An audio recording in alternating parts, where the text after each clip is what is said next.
A gente vai falar de um tema que é muito complexo. A gente vai dar uma pincelada, porque infelizmente a gente tem só essa meia horinha antes dos passes espirituais, mas é um tema muito legal. Quando a gente fala de família espiritual, logo a gente já liga com a nossa família na Terra, né? E nem sempre é, tá, pessoal? Nós criamos os nossos laços da família espiritual por uma afinidade que ela é de milhares de anos. Então imaginem o seguinte: todos nós fomos criados como mônadas, que é uma espécie de mineral. E a gente foi evoluindo. Não sei se eu já cheguei para falar para vocês, eu já fiz uma preleção aqui falando dos animais e o espiritismo, né? Então, assim, tem espírita que acha que a gente não passa por essa evolução dos animais, que a gente passa pelos símios. Eu, particularmente, tenho uma autora que chama Ivani Prada, que ela segue essa linha que nós evoluímos dos animais. Então, a gente foi evoluindo até que a gente virou, né, esse espírito na forma do homem aqui. Só que por gerações e gerações, né, por milhares de anos, a gente foi criando afinidade. Não é igual aqui que eu tenho uma irmã, então nós nascemos do mesmo pai da minha mãe, mesmo pai da mesma mãe, e ela é minha irmã. Não é. As famílias espirituais se criam por afinidade, tá? E daí que acontece, pessoal? Pode ser, e daí vale muito a pena, tenho certeza que vocês já ouviram, principalmente aqui no centro, o Nosso Lar 1 e o Nosso Lar 2, porque explica muita coisa, né, os filmes. Então, pode ser que eu venha com a minha irmã, ela não seja da minha família espiritual lá em cima, tá? A gente tem afinidades, mas a gente pode ser amigo na vida espiritual, só que nós podemos ser de família espiritual diferente, e aqui na Terra a gente se encontrou por motivos comuns. A gente fez um acordo que para a gente evoluir era bom a gente vir junto. Então, a gente se une nessa missão espiritual e no final dessa nossa missão, a gente vai voltar. E daí, no Evangelho segundo o Espiritismo, ele fala uma coisa que eu achei muito legal. Ele fala que no final de cada encarnação, as pessoas voltam para o plano espiritual como se tivesse voltado numa viagem para reencontrar os seus semelhantes. Então imagina o seguinte: quando eu voltar para a minha família espiritual, é aquele negócio bem que eu vou falar lá. Quando a gente vai viajar, a gente não fala, poxa, eu conheci a Torre Eiffel, eu fui no restaurante tal. Vai ser a mesma coisa quando a gente voltar para o mundo espiritual. A gente vai falar da Terra, da nossa vida da Terra, o que aconteceu. Agora, é sempre assim? Não. Às vezes a gente reencarna no nosso seio da família espiritual também, tá? Então, tem muita afinidade. Quando a gente tem muita afinidade com alguém, geralmente a gente vem numa família espiritual, na nossa família espiritual. E daí que engraçado, quando a gente pesquisa muito, a gente vai perceber, né, pelas literaturas todas, que às vezes o nosso amigo é da nossa família espiritual e o nosso irmão não é da nossa família espiritual. Tudo porque a gente tem um plano encarnatório que foi ali bolado para a gente evoluir o máximo possível, tá? Então, tem muita coisa aí por trás, porque, por exemplo, a gente sempre fala aqui do nosso mentor espiritual, né? Todo mundo tem um mentor espiritual e, geralmente, esse mentor espiritual é alguém muito próximo da gente, que está num nível elevado de evolução da nossa, e ele toma como esse dever nos ajudar, né? Então ele vem com o intuito de nos ajudar. E esse geralmente é da nossa família espiritual. Então os que encarnam, eles vêm para a missão aqui, né? Para fazer as nossas provas e expiações na Terra, e quem fica lá em cima vigia por nós, né? Eles fazem uma vigília por nós. Não só o nosso mentor espiritual, como a nossa família espiritual. Eles têm, por isso que é legal vocês verem os filmes, eles vão também vigiar por nós, eles vão tentar nos intuir, eles vão tentar nos ajudar aqui também. Quando a gente vai criando essa afinidade espiritual, a gente vai deixando, ele até fala que é um sentimento de alma para alma. Vocês devem ouvir muito, né, espírito. Espírito é quando eu encarno, quando eu estou no corpo, né? Eu tenho espírito, perispírito e o corpo físico. Só que eu sou uma alma imortal, né? Eu sou uma alma eterna. Com o passar do tempo, né, são sucessivas encarnações, tem até uma musiquinha que o Léo canta aqui das sucessivas encarnações. Com as sucessivas encarnações, eu vou cada vez mais deixando de lado os bens materiais para ter uma afinidade alma com alma. Vocês devem ver direto aqueles negocinhos bonitinhos na internet, falar, o encontro de almas, né? Quando você conhece, e tem um sentido, né? Eles estão certos. Porque na medida que nós evoluímos, nós vamos cada vez menos pensando na matéria, na beleza, e cada vez mais na alma da pessoa. Então, a minha alma vai gostar cada vez mais da alma daquela pessoa. E daí, ele fala uma coisa muito engraçada, porque assim, pensem que mesmo, que eu falei assim, ó, não é família espiritual, mas eu venho com pessoas afins, com pessoas com os mesmos interesses, com um padrão evolutivo semelhante para que a gente se ajude nessa encarnação a gente evoluir, né? Eu não sei se vocês já falaram para vocês, eu encarno, quando eu desencarno eu vou para erraticidade, eu não gosto dessa palavra, mas o período entre as encarnações a gente chama de erraticidade, é o período que você está desencarnado, então você está no plano espiritual antes de voltar para a Terra, né? Então, na erraticidade, eu me uni a outras pessoas para o meu plano encarnatório ser bom na Terra. Mas todo mundo aqui tem alguém na família que não se dá com ninguém. A pessoa reclama, a pessoa dá trabalho, a pessoa é a pedra no sapato da gente. E por que acontece isso? Sempre nos nossos planos reencarnatórios, a espiritualidade vai nos oferecer a oportunidade de evoluir ainda mais, pegando espíritos menos evoluídos do que a gente e nos dando a grata missão, a gente tem que repetir grata porque às vezes é difícil, a grata missão de nos fazer evoluir ainda mais. Por quê? A pessoa que é rude, a pessoa que ainda não evoluiu no mesmo padrão, tendo contato com uma família amorosa que a acolha e a ajude na sua caminhada aqui na Terra, você vai melhorar essa alma, você vai fazer com que ela seja uma pessoa melhor. Então é muito normal ter aquela ovelha desgarrada na nossa família que a gente fala. E é por isso. A gente veio com essa missão de ajudar essa alma que é menos evoluída do que a gente. Para ele estar aqui no mundo de provas e expiações, ele não deixou de ser primitivo, ele não caçava mamute, ele não fazia nada disso. Ele já é uma pessoa que tem alguns milhares de anos.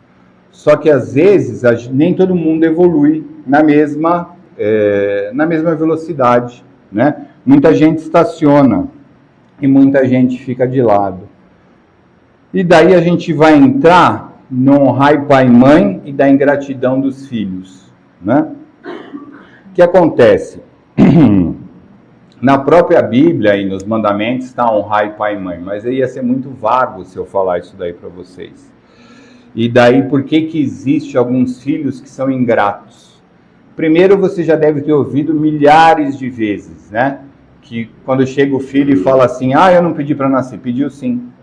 Alguns imploraram para nascer, porque eles precisavam dessa oportunidade para sair de algum lugar muito ruim que eles estavam.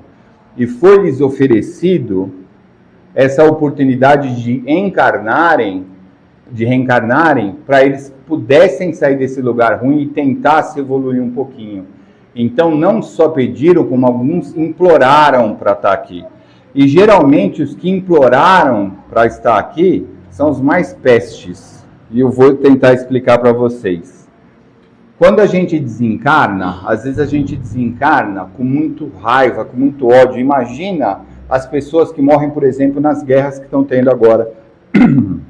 Guerra do Oriente Médio, a guerra da Ucrânia, ou até as guerrilhas na África ali, vendo toda aquela injustiça, né, dos poderosos ali que não saem das suas casas, que eles ficam bombardeando e matando em prol apenas do benefício próprio, sem se preocupar com ninguém, mentindo que estão fazendo para ajudar o povo A ou o povo B.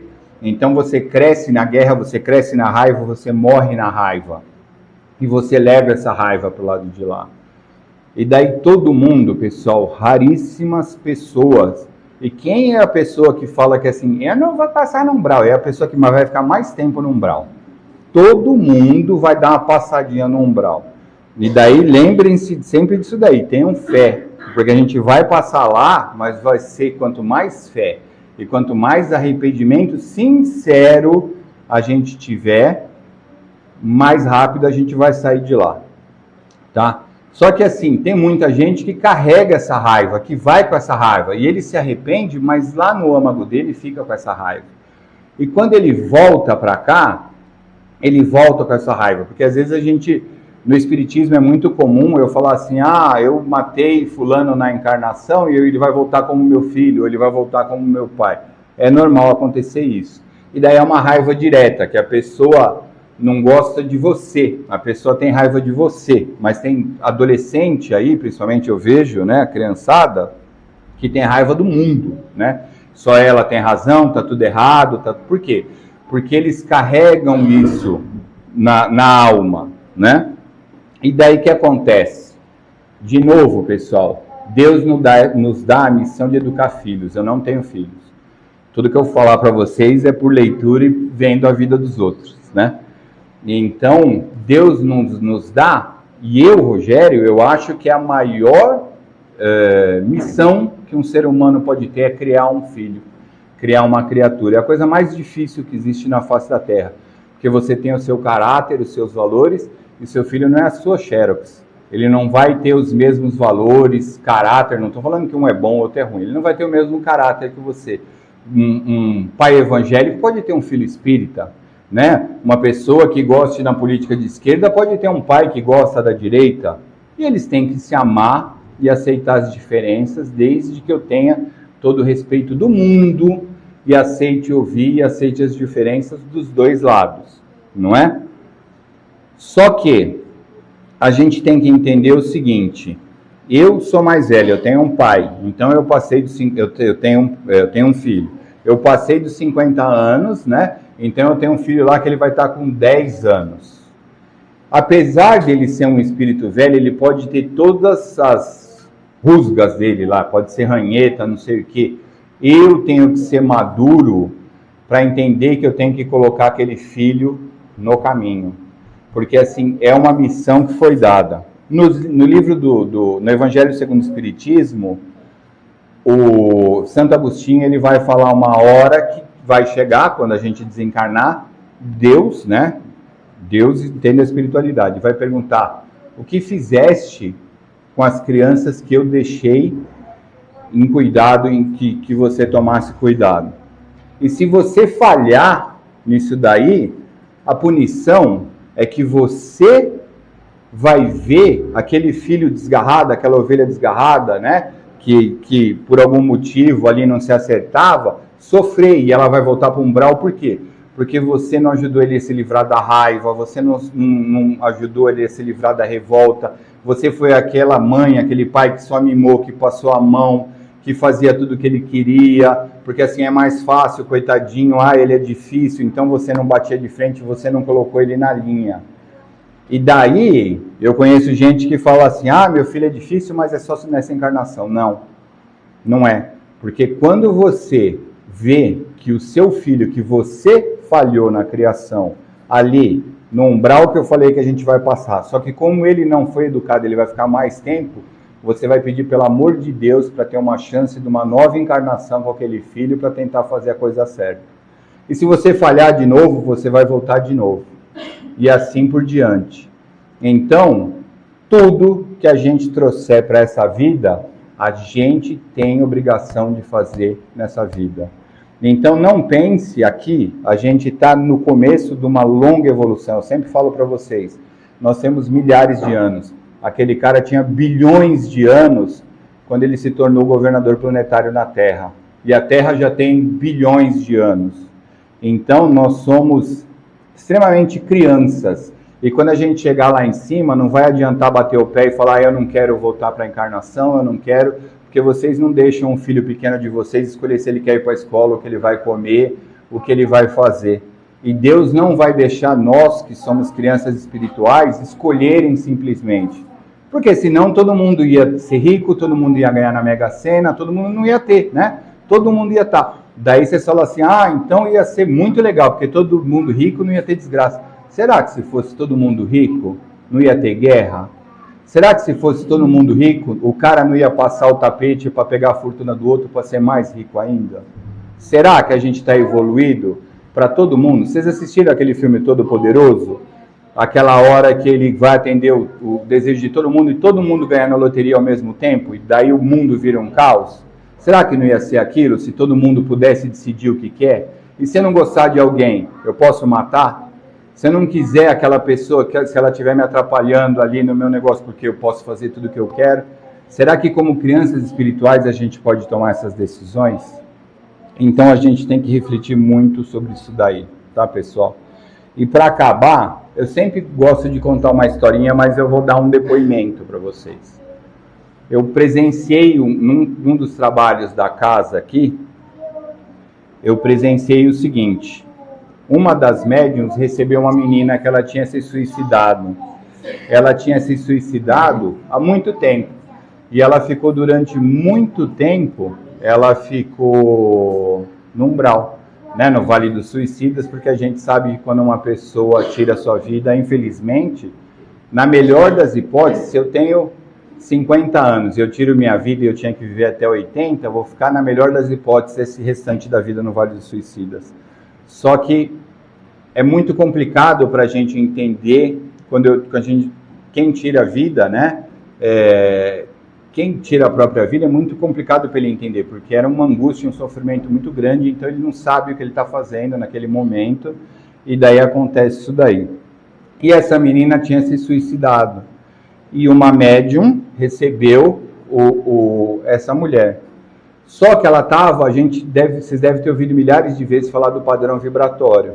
Então ela estava num padrão vibratório muito baixo. E ela tinha se matado porque o namorado dela, que ela considerava o amor da vida dela, tinha morrido de uma doença.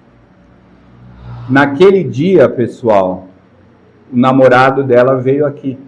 E ele estava desesperado para tentar ajudar essa menina. Só que ela estava com um padrão espiritual muito baixo, ela não conseguia vê-lo. Ele, como estava num padrão muito melhor do que o dela, ele conseguia, só que ele não conseguia falar com ela porque ela não enxergava.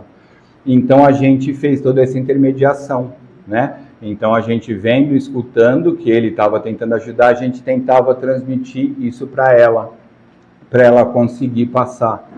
Mas entendam, pessoal, que eu estou contando essa história que eu achei linda. No dia todo mundo chorou litros aqui, né? Porque a gente viu o desespero do amor dele para tentar ajudar essa menina, né?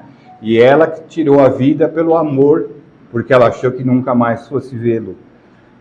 A gente tem que tomar muito cuidado, pessoal, com a nossa missão e com esse apego às coisas terrestres, porque no fim só vai ficar a alma. Se ela tivesse respeitado o tempo dela e não tivesse tirado a vida, esse amor que no final virou alma com alma dela, né? Que é o que eu falei para vocês, ela teria encontrado, esse encontro de alma se daria mais rápido. Mas ela não quis esperar. Ela sucumbiu à dor terrena, às provas de expiações terrenas. Era uma expiação que ela tinha que passar. E infelizmente aconteceu isso. Ela desesperada, tentando sair ali do Vale dos Suicidas, do umbral, e ele desesperado, tentando ajudar ela, e eles não conseguiam se falar porque eles estavam com padrões vibratórios diferentes. Então, eu espero que vocês reflitam muito, né, sobre as pessoas que tem na sua família, sobre a jornada de vocês, sobre a caminhada de vocês, Quem é pai, sobre como está educando seu filho, né? Eu passo a mão, meu filho, minha filha podem fazer tudo o que quiser, porque eles são reizinhos. Eu estou fazendo certo em fazer isso daí, né? Ou aquele pai, aquela mãe que é completamente ausente, não participa e não sabe, não conversa, né? Tem uma coisa, até acabei esquecendo para vocês, tem uma psicóloga que ela fala na rádio que quando uma mãe, ou quando um pai também, né? O pai é do filho, geralmente, a mãe é da filha. Ah, minha filha é maior, minha melhor amiga. Ou a cabeça dessa mãe tem 15 anos, ou a filha de 15 anos tem a cabeça de 40. Então alguma coisa está errada quando a mãe tem mania de falar que é minha melhor amiga. Você é mãe, tua função é educar, as amigas ela tem. Você pode ter amizade, você pode tratar, mas tua função é educar. Tua função é orientar e colocar na linha para que ela seja uma pessoa cada vez melhor. Ainda mais se for uma pessoa difícil, que vai dar muito mais trabalho. Tá bom, pessoal?